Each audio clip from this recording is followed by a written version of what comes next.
Hi hello வணக்கம், இது உங்கள் சிவி ஜோன். எல்லாரும் எப்படி இருக்கீங்க? இனி பார்த்தீங்கன்னா பயங்கரமான வீடியோ வந்துட்டு ரொம்ப வைரலாக போயிட்டுருக்கு. என்னென்னா விசித்ராவோட கேம், விசித்ராவோட டபுள் ஸ்டாண்டர்ட். ஏன்னா ஆல்ரெடி ஒரு வீடியோ போஸ்ட் பண்ணியிருந்தோம் லேட்டஸ்ட்டாக. அதில் வந்துட்டு விசித்ராவை வந்துட்டு நம்ம அர்ச்சனா வந்து கொஞ்சம் கழுவி ஊற்றிருப்பாங்க. அதனால் விசித்ரா வந்துட்டு ஹர்ட் ஆகிருப்பாங்க. அதுக்கப்புறம் வந்து சின்னதாக வந்து அர்ச்சனா வந்து ஒரு ட்ராமா போட்டிருப்பாங்க. உடனே வந்துட்டு அப்போது நீ மனசில் இருந்தது தான் சொன்னியா, நான் கூட தினேஷ் தான் சொன்னார் நினச்சேன்னு சொல்லிட்டு கொஞ்சம் டென்ஷனாக இருப்பாங்க விசித்ரா. இவங்களும் வந்துட்டு ஆமாம் மேடம், ஆனால் வந்துட்டு என்னை வந்து அவங்க யூஸ் பண்ணிட்டாங்க, நான் வந்துட்டு இந்த கருத்தை வந்துட்டு ரோபோவாக இருந்தனால அப்படியே மூஞ்சில் அடித்த மாதிரி சொல்லிட்டேன், இதே நார்மல் வேலை சொல்லியிருக்கணும் அப்படின்னா கொஞ்சம் பூசி மொழிவு சொல்லியிருப்பேன்ற மாதிரி சொன்னாங்க. நம்மளும் அதை வந்துட்டு அது எப்படி இவங்க பண்ண தப்போ வந்து ஒத்துக்காமல் ட்ராமா போடுறாங்கலாம் சொல்லியிருந்தோம். சரிங்களா?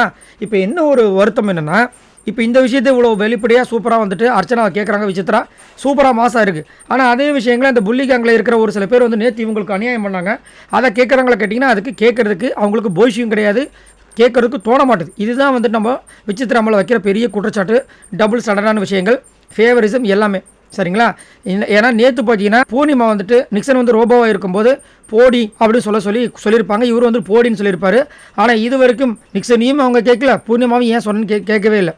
ஆனால் அர்ச்சனாவை மட்டும் வந்து இங்கே வந்து கேட்குறாங்க. அது மட்டும் இல்லாமல் அர்ச்சனா வந்து விசித்ரா கிட்ட சொல்கிறாங்க, மேடம் நான் நின்றுட்டுருக்கேன், என் கையில் வந்து எச்சு துப்ப சொல்லி இந்த விக்ரம் வந்து விஷ்ணு கிட்ட சொல்கிறான் மேடம் அப்படின்னு ஒரு விஷயத்தை சொன்னால், அதுக்கு விசித்ரா என்ன சொல்கிறாங்க, அது வந்து டாஸ்க்காக.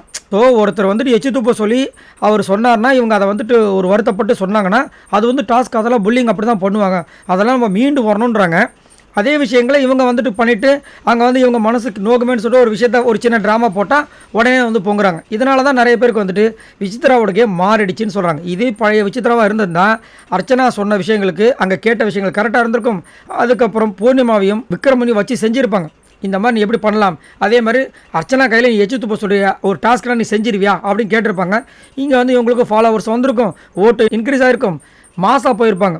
அதுதான் வந்து இங்கே வந்து ஒரு பெரிய ஒரு பார்ஷாலிட்டியாக அர்ச்சனா பண்ண தப்பு, தினேஷ் பண்ண தப்பு, கூல் சுரேஷ் பண்ண தப்பு, இன்னும் ஒரு சிலர் பண்ண தப்பு. இதே இது மாயா, பூர்ணிமா, விக்ரம், நிக்சன் இவங்களாம் பண்ணால் தப்பு இல்லைன்றத ஒரு போக்காவே இப்போ சில வாரமாக வச்சுருக்காங்க. அதனால அவங்களுக்கு ஓட்டும் வராமல் அவங்களுடைய கேமு ரொம்ப கேவலமாக போயிட்டுருக்கு. சரி, உங்களோட கருத்துக்களை சொல்லுங்கள். ஒய் இந்த விசித்ரா வந்துட்டு அர்ச்சனா பண்ண விஷயங்களை அவ்வளோ வெளிப்படையாக செமையாக கேட்டு அந்த இடத்துல வந்து அசிங்கப்படுத்துகிறாங்க. அதே விஷயங்களை அவ்வளோ போல்டாக சூப்பராக போய் பூர்ணிமா கிட்டே, விக்ரம் கிட்டே, நிக்சன் கிட்டே கேட்க மாட்டாங்க. உங்களோட கருத்துக்களை சொல்லுங்கள். பாய் நண்பர்களே.